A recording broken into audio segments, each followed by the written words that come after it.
And so I had to decide, okay, this is not anymore the fun bar for all my friends. It is a serious bar from now on, and I have to do some things a little bit better than before, I think.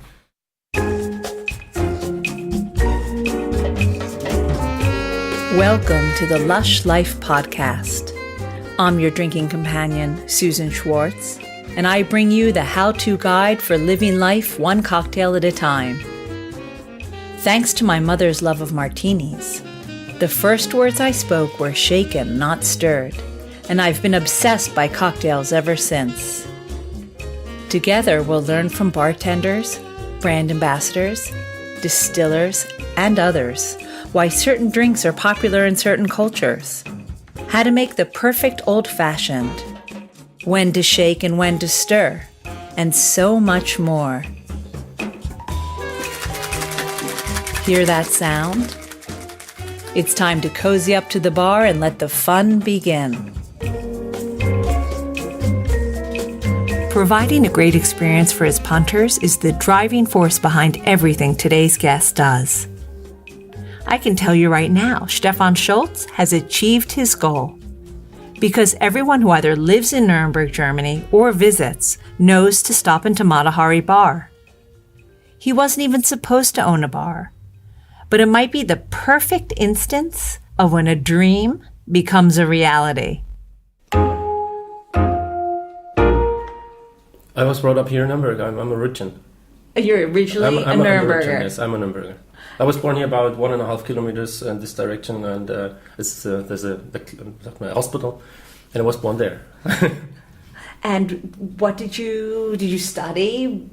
What did you do when you were young and study? And how did you end up in bartending? This is a good idea because I had no idea to end up in bartending. Okay, on the other hand, you have to say, I don't know any single 15-year-old boy who doesn't dream about to have a bar, an own bar. And the same as me, but the older I get, the more this was only a dream and not really an idea of a profession. And let me stop you there for a second. Yeah. So as a 15-year-old, you wanted to have your own bar? I think everybody does it. Every single male 15-year-old or 16-year-old is curious about to have a bar, to make drinks and to have something at home. So not just beer? No, okay, the beer is included. In Germany, especially in this area here, we are a beer area, and I think beer is bar too. In other bars and in former times, it was so that beer is not a real bar drink, but here in this area, it's absolutely over. You have to have a good beer in a bar now. And so as a 15-year-old, you dreamt of having a bar? Yes, this is not really my first dream. I was also, I wanted to be also an astronaut. Just everybody who was born in the 70s, I think. This is the normal dreams a boy has, and this was not one of my first and not my biggest dream. But it was still a cool idea to have a bar. It is so, and everybody when you are 18. Then you want to have different drinks. We are allowed in Germany to drink hard stuff when you are 18. And when you have your 18th birthday, there's not only beer, and you want to have some more drinks, and then you want to mix it. And then this is just a thing of interest, I think. Do you remember what drink you wanted to have desperately? No. I think it was beer. You still wanted the beer? Yeah, I still wanted beer. Now, gin tonic was always a good drink, I think, since I'm 18 too, but there was no iconic drink, no special drink for me. Just the idea? Just the idea, yeah. Yeah, but I made my school absolutely normal till the 8th degree. And what did you study? I studied later. This is part of the story. I was ending my school too early because I had to go from gymnasium. This is the highest school you can have to the second class. This is the Realschule, and this means I had to end it early. And this was when you have this this kind of ending your school. The qualification is not good for to study. Okay. So this means I had to have a job first, and so I worked in a sports shop here in Nuremberg. I made my sagt man da? Alles in Englisch ist das Problem. This is some kind of education. This is an education in the shop and an education in the school too, and so you are like an apprentice or so something like this, you know. And then I was ready with this, and I went to the army just to see it. And then this time you had to. I had to go to the army, yes.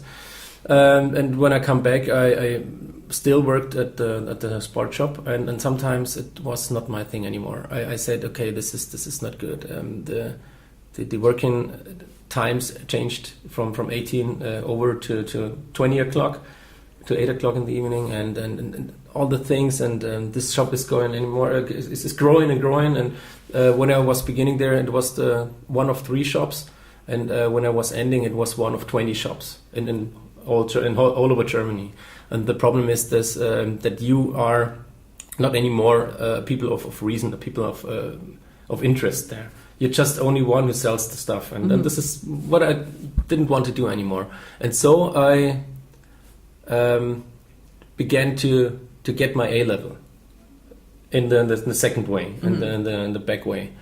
And so I did it, and when I was finishing this, and just at the same week when I finished my last practice, my last test, yes, my last test, this bar here changed the owner, and there was 4 months time before I was beginning studying, and I had to do something, and they ended here, and I was a regular guest here. And so I thought, okay, this is just a red carpet for me. I have to do it. I have to do this bar for at least these 4 months, and then we will see. Now, did they ask you to come, or you said, I want to come and work here? No, not really. I was here as a regular guest, and they told me that they will end this year, and I say, okay, it's a pity. Let me interesting who's next or something like this. But I was not really recognizing at this moment that I can do it. It took a week, and after a week I say, hey, why not? And then I ask a friend of mine if he wants to join me, and he said yes, because he was studying too at the moment. This means he had time enough, and so we did it together at the moment, at the beginning, and we asked them, the old owners here, if we can do it, and they say it's no problem, but you have to ask the owner of the house. And so we get in touch with him, and then after a few weeks it was no problem, and we could do it. Did you realize really what you were getting into? No. It was just for fun. It was at the beginning. It was absolutely just for fun. It was just a bar during studying, and just for our friends and. Had you ever made a cocktail before? No. Nothing. Not anything in this. And had your friend? I didn't work any second on the other side of the bar before. I was a professional guest, but I never worked any time in any bar before. And your first day, what was it like? It was it was an experience. I was excited, and the first guest we had, I can remember. It was an hour before we wanted to open. We wanted to open at 8 o'clock in the evening, and we opened at 7 o'clock. And we didn't open it. He comes in at 7 o'clock, and it was a pretty old guy, I think 50 or 60 or even older, and he orders a beer and a prosecco. It's not really normal for a guy in this age to order a prosecco. And I say, okay, when this is the masterpiece, or the blueprint for our next guests, we will not do it anymore. We will not do it very long, because I don't want to have these guests, old guests with prosecco and beer. I don't have nothing against old guests with prosecco and beer, but in this case I was 25, and you wanted to have party people. This was a different time, and at the moment I'm pretty good with it when somebody orders a prosecco and a beer, but not 16 years ago. 16 years, so. Hopefully the second person asked you for a proper cocktail. I don't know anymore, but I think so. There were a lot of people who ordered good stuff. So when you got that order for the first cocktail, did you think, how am I going to make this? Or did you did you educate yourself beforehand? No, I had some education hours or lessons before, because one of my studying colleagues was a pretty good bartender. He worked in another place, and he showed me before some tricks, some hints, and some recipes how to do the most important cocktails we had. We had about 5 or 10 cocktails, not more, and they were not very complicated, and so I was pretty good prepared. And Was it having the bar that you just fell in love with keeping doing it? I mean, did you continue to do it because you started to love it? Just right now? No, I mean back then. Back then. At the moment, at the beginning, what I said was only the hobby thing, the thing beneath the studying, and just to have fun with our friends, and so it was not really serious. And the longer it lasts, the serious it gets. This is the thing. And I had some steps, and the first step was that my colleague wants to split here. He wants to end because his studying ends, and so he had no time anymore because he had to work. And so I was on my own. I had to decide, do I want to do it anymore? Do I want to do it for my own, or do I split it too? And I say, okay, why not? It makes quite fun. I'm good with it, and I can't stand it alone, I think. And so I had another friend, and I had him as an employee at this time. And so we did it with two people, but I was the first time the chef alone, the alone boss, der Chef. So this was and the first step in this direction to have a proper bar. And so I had to decide, okay, this is not anymore the fun bar for all my friends. It is a serious bar from now on, and I have to do some things a little bit better than before, I think. And so for step by step, I'm getting to get this bar better than before. And I'm always working on this. I'm always try to educate myself and try to be better than before. Do you remember, can you tell me the steps that you took to make it better? Every day is a step, I think. It depends on what you see, and when you are in other places and in other bars and in other countries, I see what they do, and maybe I see also worse things where I say this is not good. I don't want to have it in my bar. This is also very important to see bad things in other places, to see that you do it the same way, this bad way, and to make it better. This is one absolutely important thing is the toilet rooms, the bathrooms. This is one of my biggest disgusting things when I go to other bars, and especially in southern countries, the bathrooms are often very, very disgusting. And this is the thing that I say, the bathroom has to be very clean and very bright, very with good lights, and not so shimmering, so dark, and this has to be a clean place. This is a very important thing for me. Well, thank you. As a bar goer, I always like and appreciate this is a the very thing. clean bathroom. I'm a bar goer Definitely. too. This is the thing. I'm a guest too, and when I'm a guest, I want to have the best things. Not the best, but proper things, good things, and I want to offer it to my guests too. This is my thing. I want to have it. And can you give us some examples of what are the good things that you thought, I want that in my bar? The music, especially the music. There's often when you go to a bar, you have types of bars. You have,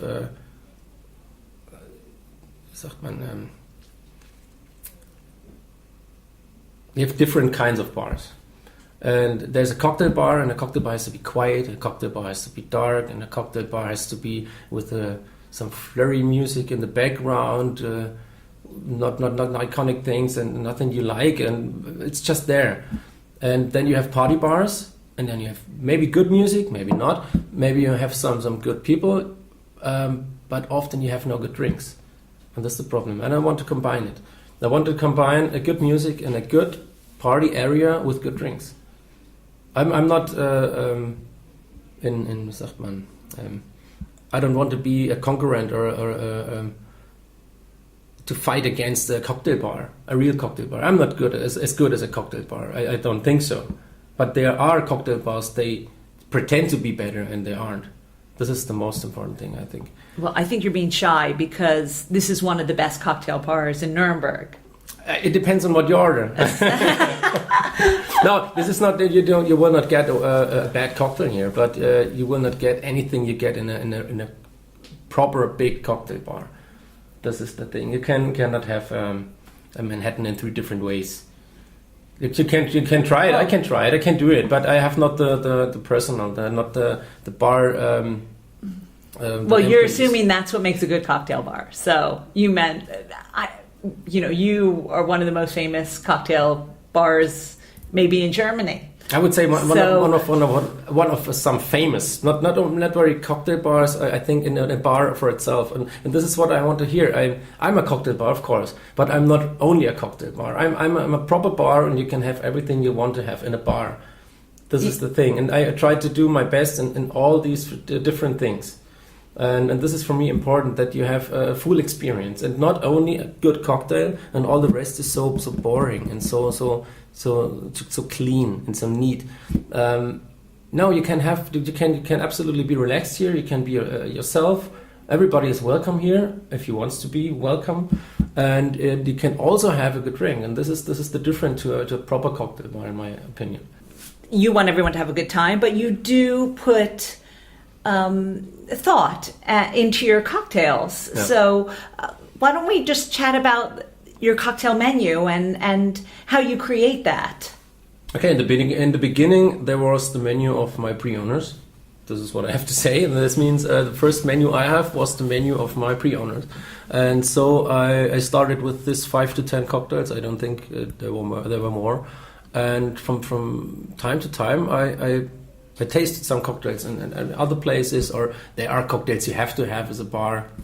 And so time by time, they come cocktail by cocktail more in this menu. And at the moment, I think, I don't know exactly, it's 40 or 50. But you can order, anyway, you can order every cocktail I can do. Because I have some recipes over there in the background. And I think I can do any cocktail where I have the ingredients to. This is what I think I can do. But the thing is, I don't want to have the menu too big because of the employees. This is the problem. I'm in this small bar. You cannot work with real workers. You have to have the student jobs and something like this. And when you are a student and you work 2 to 4 times in this bar, you're not able to do every cocktail. That's the thing. So the cocktails on the menu at the moment are a mixture of every influences I got, and all. I think it's a good cocktail. I like this cocktail. You have to have it, and I can do it, or everybody can do it. This is what is in the menu at the moment. There are no very complicated things into it. There's no old-fashioned. There's no Manhattan, and there's no classic American bar inside.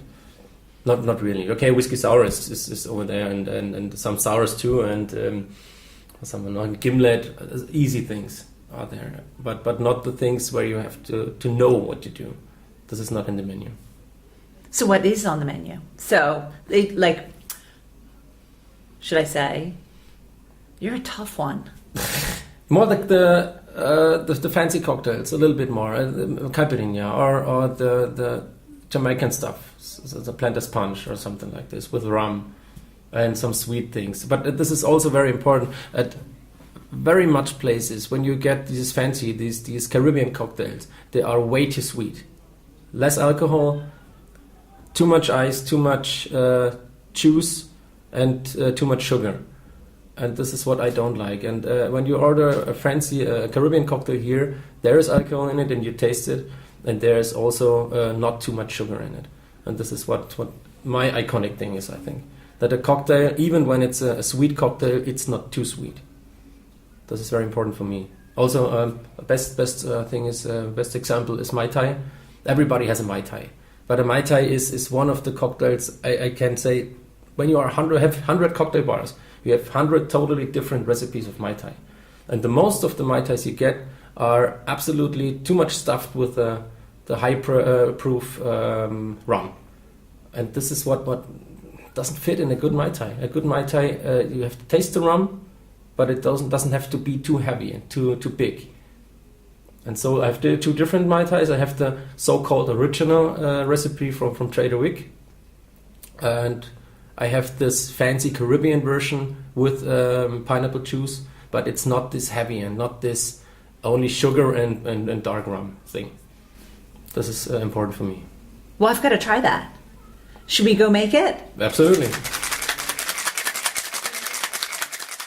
I ended up here late on Saturday night to get the full experience. Everyone seemed to know each other and fun was being had by all. Definitely, Matahari Bar would be my local if I lived in Nuremberg. Thanks so much to Stephan for caring. So now, it's time for our cocktail of the week. Our cocktail of the week may have originated in California, but Stephan has made the Mai Tai his own. You can follow his exact recipe, but to truly experience it, you have to be sitting at Matahari Bar in Nuremberg. So, add all of the following ingredients to a shaker.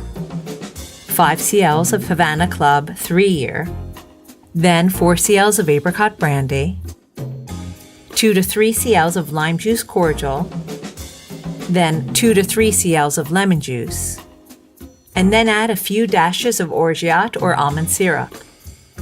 Add ice to the shaker and then shake well.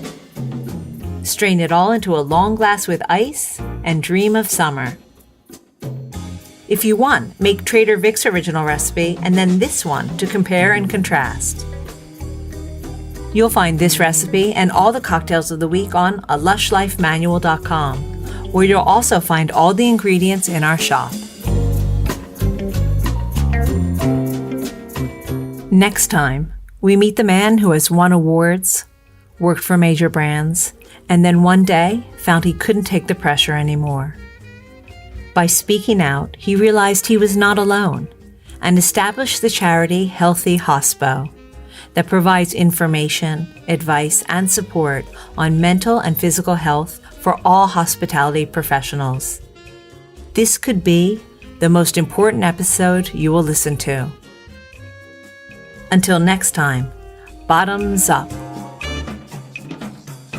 Thanks for listening to the Lush Life podcast, the sister of A Lush Life Manual.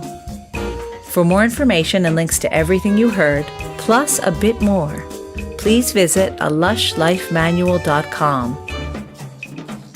Always remember the wise words of Oscar Wilde.